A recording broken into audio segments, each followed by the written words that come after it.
Assalamualaikum warahmatullahi wabarakatuh. Shalom, Om Swastiastu, Namo Buddhaya. Salam kebajikan. Perkenalkan, Nama saya Majid Manu Utara Ulu Tayun. Nama saya Dava Damantara Putra. nama saya Diana Pertiwi. NRP 222021-088. NRP 222021-092. NRP 222021-094. Kelas C, Prodi S1 Teknik Sipil. Institut Teknologi Nasional Bandung. Perkembangan teknologi khususnya di bidang survei dan pemetaan semakin hari semakin berkembang. Perkembangan teknologi ini dapat mempermudah dan meningkatkan efisiensi dalam bidang tersebut. Banyak alat maupun metode pengukuran yang dapat digunakan, seperti total station, theodolite, waterpass, dan masih banyak lagi. Berbicara mengenai teknologi di bidang survei dan pemetaan, ada salah satu hasil dari perkembangan teknologi di bidang ini, yakni Terrestrial Laser Scanner atau TLS. TLS adalah suatu metode pemanfaatan teknologi laser untuk akuisisi data survei, di mana data yang dihasilkan umumnya berupa titik-titik yang juga merupakan koordinat dari suatu objek atau lingkungan sekitar secara real. Data dari laser scanner kemudian ditampilkan dalam bentuk 3 dimensi. Berdasarkan jarak jangkauan objek yang dapat direkam, TLS dibagi menjadi 3 jenis, yaitu 1. Short range dengan jangkauan 5-100 meter, 2. Medium range dengan jangkauan 150-350 meter, 3. Long range dengan jangkauan hingga 1000 meter. Prinsip kerja TLS sendiri hampir seperti metode pada sistem sonar, yakni dengan memanfaatkan sinar yang ditembakkan oleh alat ke arah suatu objek dimulai dengan mendirikan tripod dan melakukan centering alat di titik standpoint. Setelah alat sudah berdiri di standpoint, maka langkah selanjutnya adalah pengukuran backside, titik ikat yang digunakan sebagai acuan.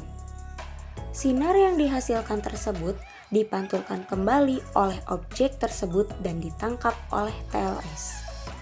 Laser yang ditembakkan pun tidak secara kontinu, tergantung pada titik per titik. Oleh karena itu, hasilnya pun berupa sekumpulan titik-titik atau yang kita sebut dengan istilah point clouds. Dengan kecepatan yang sangat tinggi dan bervariasi antara ratusan sampai ribuan titik-titik yang terekam dalam 1 detik. Prinsip penentuan posisi pada TLS. Yang pertama, penentuan posisi horizontal dengan metode polar. Yang kedua, penentuan posisi vertikal dengan metode trigonometri. Berikut adalah bagian-bagian dari alat TLS seperti scanner, mirror, laser, status power, laser on atau off, key switch, tripod plate, adapter, lock, chain clamp, statif tripod, dan statif wagon dolly. Terdapat beberapa tahapan dalam pengolahan data dalam teknologi TLS, antara lain 1. Proses registrasi, yakni merubah koordinat point clouds dari posisi yang berbeda ke dalam sistem koordinat yang sama.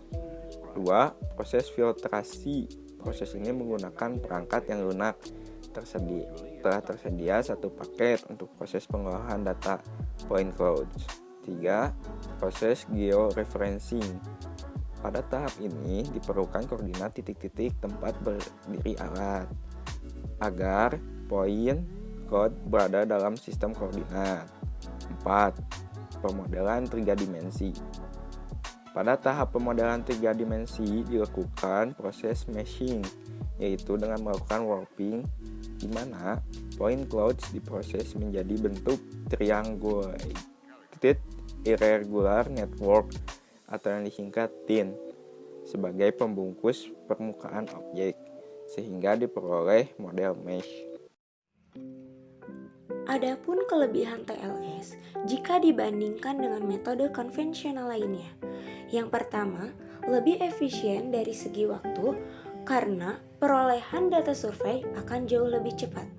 Yang kedua, kualitas data jelas dan lebih teliti. Yang ketiga, ambiguitas data lebih sedikit. Yang keempat, tingkat detail dan kerapatan yang lebih tinggi.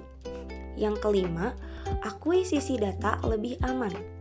Yang keenam, proses akuisisi dan penerimaan data yang relatif tidak mengganggu proses industri. Yang ketujuh, hasil yang berupa point clouds yang bisa digunakan dan ditinjau kembali oleh pihak lain, sehingga dapat secara signifikan meningkatkan keefisienan pekerjaan terutama di bidang engineering. Namun, di sisi lain, ada beberapa kekurangan dari penerapan alat TLS ini, yakni teknologi 3D TLS merupakan teknologi baru, sehingga masih banyak yang belum mengetahui manfaat teknologi tersebut. Sumber daya manusia atau operator yang memiliki pemahaman dan skill dalam penggunaan dan processing data 3D TLS masih terbatas jumlahnya. Teknologi 3D TLS relatif lebih mahal daripada teknologi konvensional. Berikut manfaat dari penggunaan teknologi 3D TLS di berbagai bidang. Beberapa manfaat hasil 3D TLS di bidang jalan yaitu analisis topografi, analisis volume, cut and fill, timbunan jalan, analisis manajemen lereng jalan, manajemen aset, dan as-built drawing, uji laik fungsi jalan. Manfaat teknologi 3D TLS di bidang jembatan, yaitu monitoring deformasi dan infeksi jembatan. Yang kedua, as-built drawing, dan yang terakhir, manajemen aset jembatan. Dari kelompok kami, mohon maaf apabila ada salah kata. Wassalamualaikum warahmatullahi wabarakatuh.